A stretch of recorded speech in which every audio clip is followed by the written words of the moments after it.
Hey, what the heck is up there, guys? It's Jacob here, and today we're going to be doing a tutorial on installing Samba file server in Linux Ubuntu server. So just a quick little explanation of what it is. It's just basically allows you to share your files with other machines on a local network, sort of like Windows file sharing. So what you can do is it allows you to share files between computers. I use it all the time, especially for Windows computers, because Windows will recognize a Samba file share. It's also really nice for things like around the house. If you have a network like a media streamer, like let's say the Roku or the or something like that, just something like where you would stream files, they will recognize these Samba file shares as Windows. It looks like a Windows share, and Windows machines can recognize them. Media streamers, everything can recognize these little file sharings. Even mobile devices like cell phones can pick up a Samba file share. So it's basically just like a Windows file share. Also, another thing is, guys, is it is really handy if you're ever doing work. Like instead of using the sudo vi command like this, you can actually just open up the file through your network, and we can edit it on something like Notepad on desktop or something like that, and then save it back to the server rather than doing it in here. It allows for a lot more. It makes it so much easier to move and copy files rather than to do it manually through the command line. So anyways, what I want to do real quick is I'm just going to show you my network right now. Let's go ahead and open it up. So if we go here, and we go to network, if we look at, we have 3 servers up right now. There's server 1, server 3, and server 5. So I have them labeled just by their numbers. So we have right now, this server is not configured yet. We can see that this is a server called server 2. I literally just installed the operating system, and I wanted to, normally I would install Samba as I install the OS. I would select that as an option, but I thought that I haven't showed you guys a tutorial on it yet, so I'll show you guys how to do it. But typically, if you were installing the OS, you'd want to install it with the OS.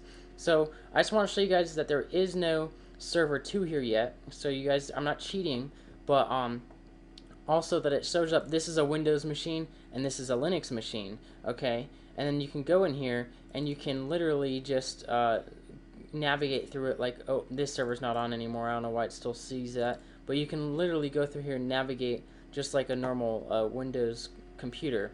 So anyways, to do it, I'm not sure the actual command off the top of my head. Normally I would use the task cell to do it, so I'll show you guys. You can probably just go sudo apt get, I would imagine it's install Samba. That'll probably do it. There it is. So yep, that does work. Like I said, normally I would use the task cell to do it just because it's a little more visual, and I usually like using the task cell to do a lot of stuff. To do that, you just say sudo task cell, and it'll bring up the task cell screen, and you can install Samba through there. Just select Samba and hit enter, and it will do this for you. For Samba, it's actually probably easier just to run the command, but for other things like installing LAMP and stuff, you'd want to run the task cell. So hopefully this doesn't take too long. If it takes longer than, like, I don't know, a couple more seconds, I'll probably just skip this part of the video. Oh, there it goes. So it's already done. So before you get all excited and you're ready to go, this is what kind of intimidates a lot of people, is the actual configuration of the Samba server. So let's go ahead and take a look at the configuration. So to do this, we're going to go ahead and say sudo and vi. This is the visual editor. So we're going to go sudo vi /etc /samba /smb.cnf. I think that's it. Nope, that's not it. Sorry, let's go ahead and, I'm trying to remember this off the top of my head. So let's see. Let's just go ahead and hit the tab double twice. Okay, it's Samba /co or smb.conf. Now we're here. Okay, so we come up to this wonderful screen here, and it shows all this crap. So, I mean, you can set a lot of stuff in here. We're going to make it a very open server for now. But, so what we'll do is we're just going to make it very easy and open to do. You can do things like set a user and a password and stuff on here, username and password. But for now, we're not going to go ahead and do that. So let's just skip through all this crap. None of this is important. Keep going, keep going, keep going. So user share allow guests. We're gonna hit yes on this.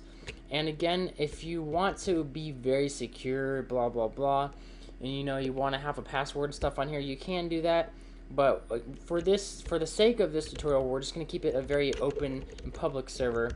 Again, if they're not on your local network, then they can't access this anyway, so you shouldn't worry about it.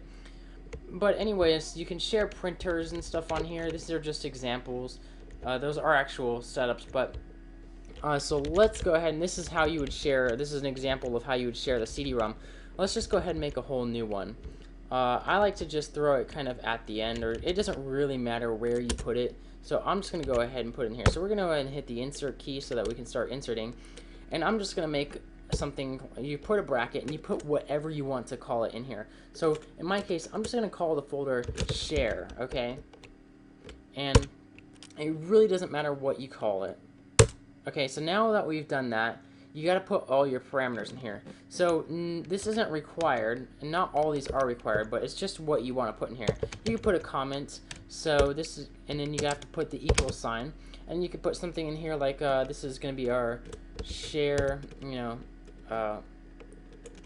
share direct D-I-R-E-C-T-O-R-Y. So this is our share directory. So this is just a comment to let us know. You can put whatever you want in there.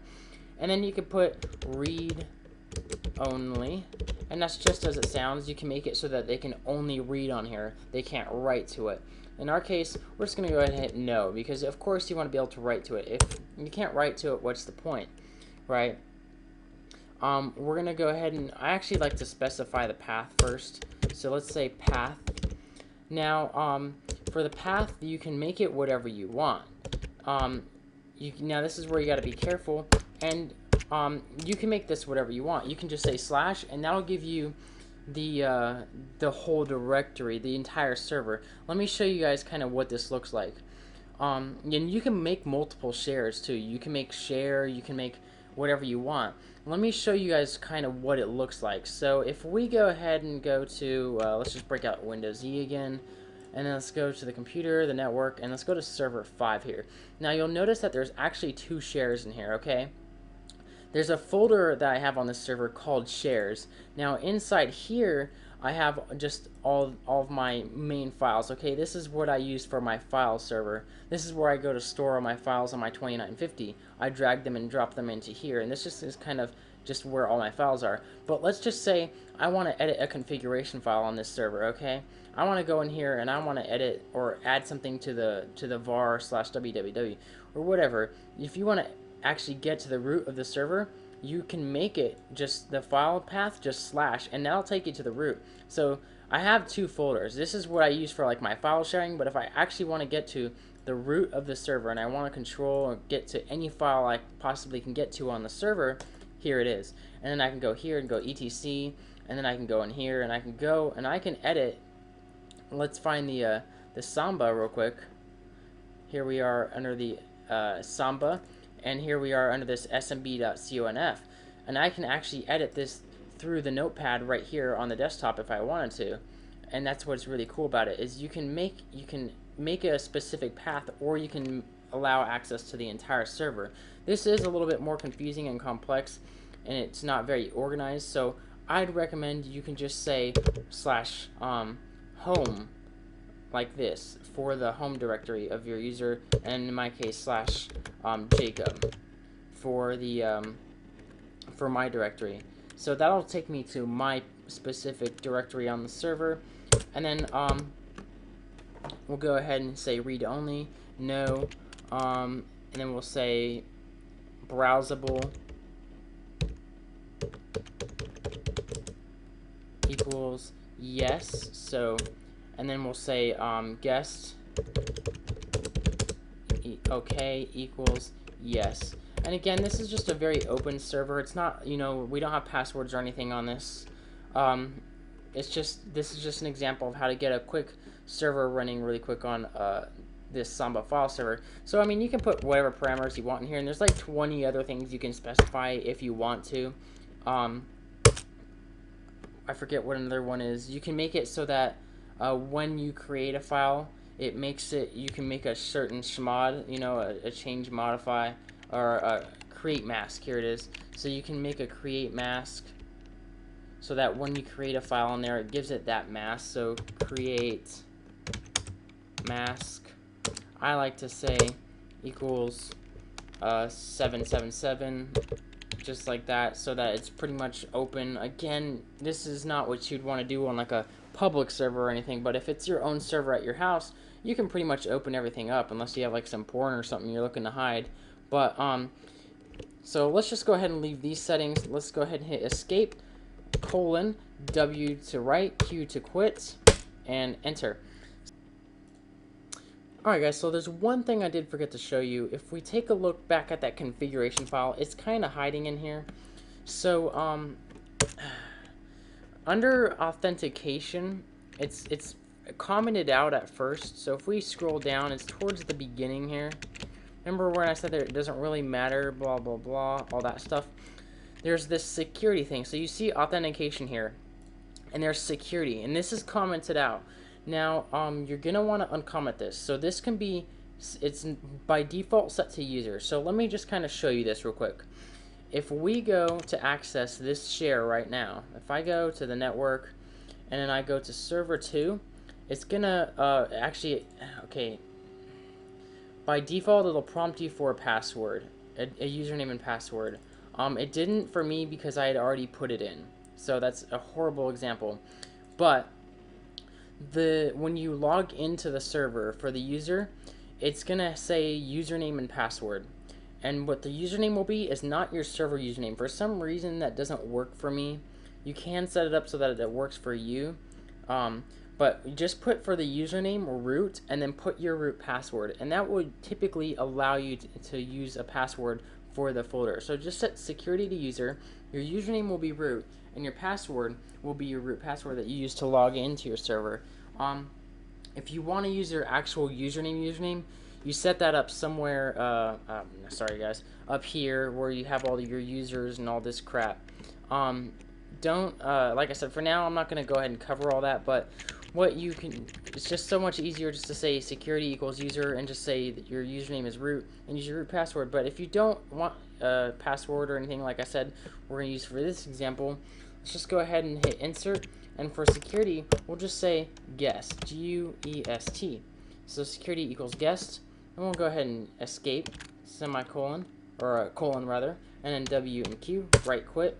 And then what we'll go ahead and do is just restart the server, so that etc/init.d smbd restart, we'll go ahead and run that, and now it has successfully restarted the Samba file server. And now in this case, what it should do is, if we go here, it should not prompt me for a password. Like I said, sorry about that guys, that it did prompt me for a password. It didn't prompt me for a password in this video. That's because I had already typed it in.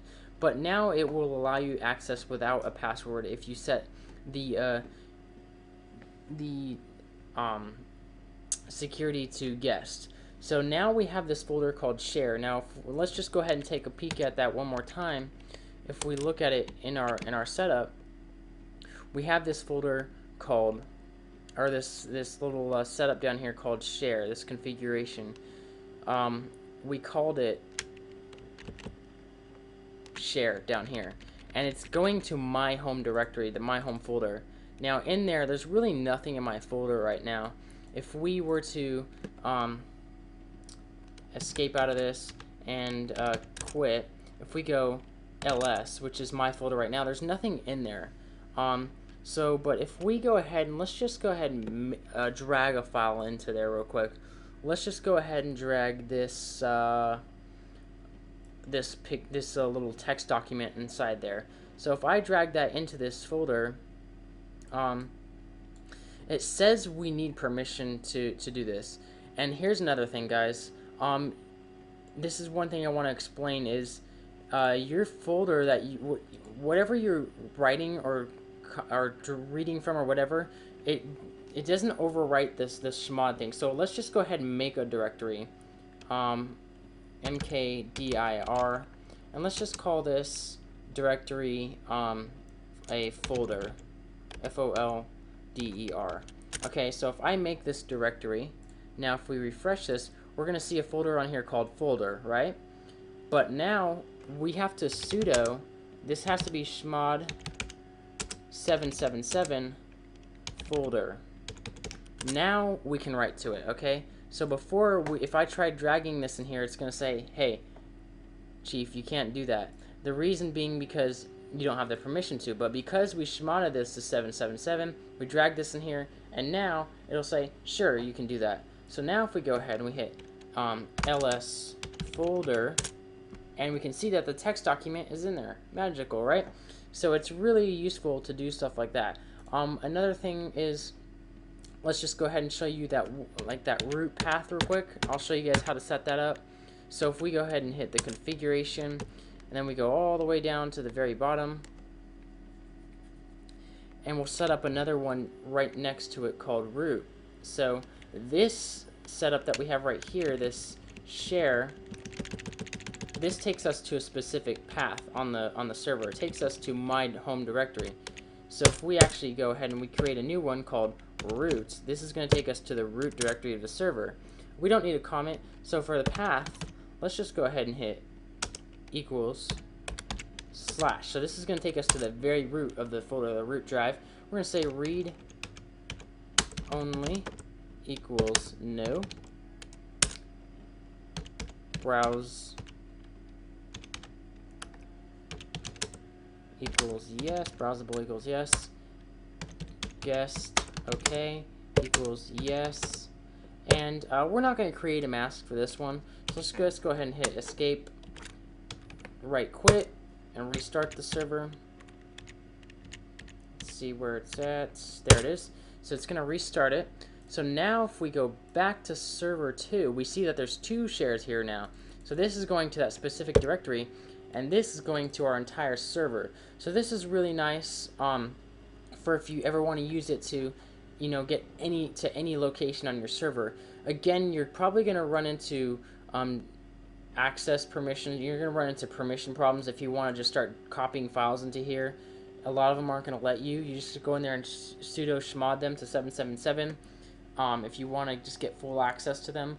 Again, if you're on a public server, this isn't probably the safest thing to do. Or if you're on a, if you're on a network that's other than home, if you're at like a big school or something, I wouldn't recommend, doing something like this. But if you don't have to worry about anyone getting into your files or anything, it shouldn't be much of a problem. This is great for like a home share network or whatever, or if you just want to do some testing on a server and you just want to make your life so much easier to get to these files, and you don't have to edit them with the visual editor in here. You can actually open them up in here in the notepad. You can just boom, edit with notepad. That's so much easier than going in here and trying to use the visual editor in here. So that's pretty much it for the Samba file server. I hope you guys enjoyed it and found this tutorial helpful. If you guys have any more questions, go ahead and head over to my website, thehackhub.com. I hope to see more users there. That'd be awesome. Besides that, don't leave a comment below the video regarding a question, because I won't answer it, because YouTube absolutely sucks. What else? That's pretty much it for this one, guys. I hope you guys enjoyed it, and like always, have a good one.